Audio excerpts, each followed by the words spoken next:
کہتے ہیں کچھ ہی دیر گزری تو اس نے کلمہ پڑھا، روح پرواز کر گئی، روح پرواز کر گئی، سننا روح پرواز کر گئی۔ کہتے ہیں نبی پاک صلی اللہ علیہ وسلم کو بلایا، حضور آئے تو آنکھوں میں آنسو۔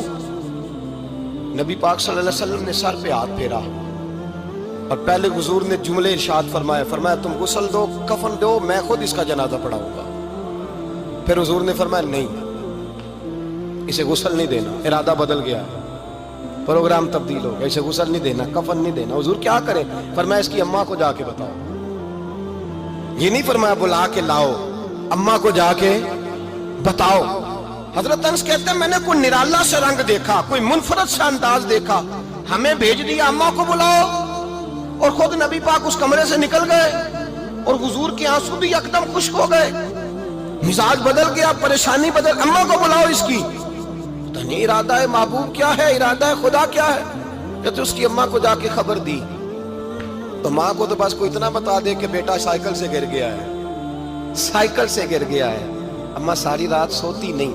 ایک شاعر نے کہا تھا ایک مدت ہوئی میری ماں نہیں سوئی، میں نے ایک رات کہا تھا مجھے ڈر لگتا ہے، ایک رات کہا تھا مجھے ڈر لگتا ہے۔ یہ اپنے اپنے رنگ ہوتے ہیں، اپنا اپنا انداز ہوتا ہے۔ رمضان شریف کا مہینہ آتا تو میری اماں جی کہاں گری کا تیل منگاتی، چیزیں منگاتی، اور پھر زبردستی میں منع کرتا کہ اماں جی نہیں، آپ کیا کر رہی ہیں، میں تو تیل ویسے بھی ذرا کم استعمال کرتا ہوں، تو رگڑ رگڑ کے، اور نہیں کتابیں بڑی موٹی ہیں، فلاں چیز بڑی موٹی، اس کا رنگ تھوڑا نرالا ہے۔ اور یہ جو ماں کا رنگ ہے نا، اس جیسا رنگ دوسرا ملتا بھی کوئی نہیں دنیا میں۔ یہ اپنی مثال آپ ہی ہے۔ اماں کو کہا تیرا بیٹا، اماں ذرا دوڑی، گری، پھر اٹھی، پھر گری، پھر اٹھی، پھر گری، روتی ہوئی آئی۔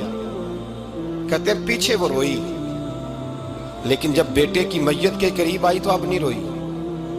کہتے ہیں ہمارے چہروں پہ نظر دے ڈالی اور کہنے لگی تمہارا کلاس فیلو فوت ہو گیا ہے، واقعی چلا گیا ہے؟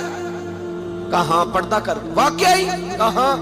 کہتے ہیں اماں نا زمین پہ بیٹھی اور پہلے اس نے بیٹے کے پیر اٹھا کے چومے، پھر سینے پہ رکھے، پھر وہاں سے اٹھی اور ادھر آئی، سر سجدے میں رکھا اور دونوں ہاتھ اٹھا کے کہنے لگی اے اللہ میں دولت کے لیے ایمان نہیں لائی تھی، اے اللہ میں جائیدادوں کے لیے کلمہ نہیں پڑھا تھا، مولا میں تیری بارگاہ میں آئی تھی تو میں تیرے اور تیرے رسول کو مان کر آئی تھی، خدا بندہ میں نے میکے چھوڑ دیے، سسرال چھوڑ دیا، ننیال چھوڑ دیے، ددیال، وہ دشمن تھے سارے دین کے، چھوڑ کے آئی، میں نے آرزوؤں کا بڑا مکان بھی چھوڑا، خدا بندہ بیٹے نے جانا تھا، مجھے شکوہ کوئی نہیں، لیکن خدا بندہ اب میرے سارے کہیں گے تو نے کلمہ پڑھا تھا تو تیرا بیٹا ہی چلا گیا، اے اللہ کی اگر تو نے دل مسلم کی دل جوئی نہیں، تانا دیں گے بت کے مسلم کا خدا کوئی نہیں، اے اللہ میرا یقین کہتا ہے کہ اگر تو مارنے پہ قادر ہے تو زندگی دینے پہ بھی قادر ہے، خدا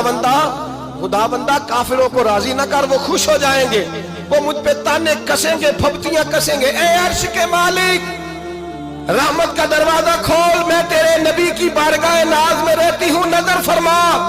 حضرت انس بن مالک فرماتے ہیں ایمان، یقین اور استقامت کے ساتھ اس بوڑھے نے جب دعا مانگی تو ہم نے مسجد نبوی کے صحن میں عجیب نظارہ دیکھا، ایک ماں نے دعا مانگی تو بیٹا اٹھ کے بیٹھ گیا، کہتے بیٹا اٹھ کے بیٹھ گیا، کلمہ پڑھ تو وہ اٹھ کے بیٹھا، ماں نے سینے سے لگایا اور ماں اور بیٹا نعرے لگانے لگے لوگوں سنو، قرآن بھی سچا، اسلام بھی سچا، اللہ بھی سچا، یہ مسجد نبی سچوں کا گھر، اور سب سے بڑھ کے اللہ کا رسول سچا۔